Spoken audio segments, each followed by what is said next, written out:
In this video, I'll show you the best settings to get correct posture, fix plastic looking skin, and set up Krea to ControlNet in ComfyUI for realistic results. And for that, first you need to install a custom node. And let me tell you, this is a third-party custom node created by a community developer. You might not find it if you search inside the ComfyUI manager. Therefore, you have to download and install it manually. And to do this, copy the GitHub repository link, open your ComfyUI custom nodes folder in your command prompt and type git clone. Paste the link and press enter. This creates a new folder named ComfyUI Krea to ControlNet. Now, just restart your ComfyUI. Next, we need the LoRA file. Here, download the Krea to depth control LoRA and save this file inside your ComfyUI LoRAs folder. So these are the main models we need to run this ControlNet workflow in ComfyUI. Now let's set up our workflow in ComfyUI. First, add a new node called Krea to control LoRA loader. Inside this node, choose the Krea to depth control LoRA we downloaded earlier. Next, add two more new nodes. One is Krea to control apply and another one is Krea to control image encode. Connect the Krea to control image encode node to depth anything. Then, connect your reference image to the control image workflow. For depth anything, I use this small model instead of the large one. You can use the large model if you want, but I suggest using the depth anything v3 small model to save your VRAM. Now, connect this entire control workflow to your case sampler. This is our complete Krea to ControlNet workflow and we are ready to test it. Here let me tell you my experience. When I ran this setup for the first time, I got a frustrating error. And what did I do to fix that? I had to update the requirements for depth anything. I removed all of my old depth anything installation completely and installed the newest version. After that, the workflow worked very well. If you get any error with depth anything v3, just reinstall or update it. Now our setup is ready to go. Now that our workflow is ready, let's run our very first test. And for this test, I loaded a reference image of a woman standing in front of a microphone. Here in my prompt, I simply wrote a man singing a song. I used this basic prompt just to check if our ControlNet setup was working correctly. Now let's look at the result. The workflow successfully captured the exact pose and composition from our reference image. But here, we still have some major problems. The generated image looks very artificial.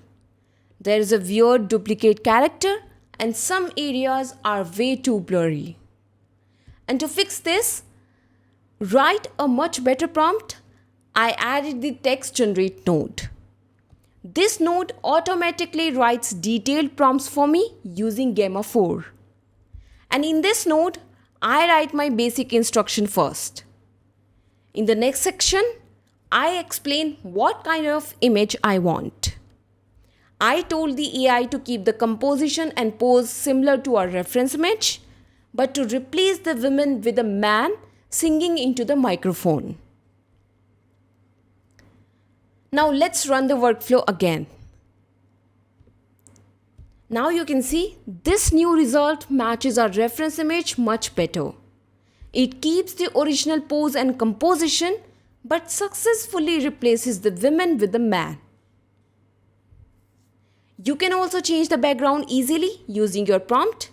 For example, when I only wrote a man singing a song, the background looked very similar to our reference image. But when I added the background is blue, the background changed to solid blue while still following the original pose. So here you can write your basic instructions and let the AI help you generate a highly detailed prompt. Now let's look at another example. I loaded an image of a woman. Then I asked the model to create a woman wearing a red t-shirt. You can see how well it copied the pose and structure from our reference image. But here I noticed a problem. The generated image looked plastic and not very realistic. The colors were also too strong and oversaturated. So at first, I used RGB as the channel mode. RGB carries the color details from your reference image, and sometimes this adds too much color and makes the final image look fake. And to fix this, go to the Krea to control image encode node. Change the channel mode from RGB to grayscale. Here, grayscale removes the color information from control image. And this allows the model to focus only on depth, pose, and composition. Next, change your normalization setting to per image min-max. This setting makes the closest areas of the depth map brighter and the distant areas darker. This gives the model a clear understanding of what is close and what is far away. If you don't normalize your depth map correctly, the AI can easily get confused. So let's run the workflow again with these new settings. When you compare both images, the grayscale version looks much better. And if you zoom in, the background looks correct now. So here I highly suggest using these settings to get the best results. The question arises, can we make it even more realistic? And to improve the realism, I changed the prompt slightly and I added more natural details to it. So here this new prompt gave me a better result than the basic prompt. You can also use your prompt to make small changes to the character's posture, and this keeps the overall structure of your reference image. Now look at the skin. When you compare it with our previous result, it looks much more natural and realistic. This shows that a better prompt can fix plastic looking skin. It improves realism and lets you make small changes to the character's pose. So these are the best settings for the Krea to control image encode node. Set the channel mode to grayscale. Use per image min-max for your normalization method. This setup gives you cleaner depth details and more natural colors. It also improves your background separation for a realistic final image. Now that's all for ControlNet with Krea 2. You know how to use it. You can try this workflow yourself. Test it out with different reference images, prompts, and control settings. That's all for today's video. If this guide was helpful to you, please subscribe to the channel for more content like this. Thank you. Bye-bye.